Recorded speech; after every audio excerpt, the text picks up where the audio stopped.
আপনি কি জানেন শয়তান মানুষকে ধোঁকা দেয় কেন?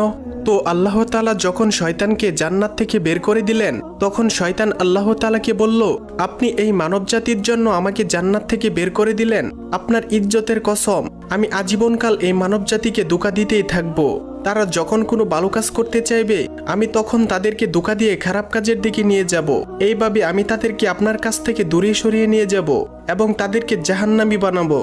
তখন আল্লাহ তাআলা শয়তানকে কি বলেছিলেন তা জানার আগে আপনি যদি মুসলিম ভাই বা বোন হয়ে থাকেন, তাহলে ভিডিওটিতে একটি লাইক এবং চ্যানেলটি সাবস্ক্রাইব করুন এবং আপনার সুন্দর নামটি কমেন্টে লিখে যান।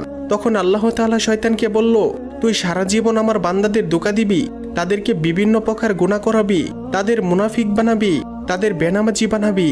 কিন্তু আমার বান্দারা যদি জীবনে একবার হলেও তাদের গুনাহের প্রতি অনুতপ্ত হয়ে আমি আল্লাহর কাছে 2 ফোঁটা চোখের পানি ফেলে ক্ষমা চায়, আমি আল্লাহ তাদের জীবনের সমস্ত গুনাহ মাফ করে দেব।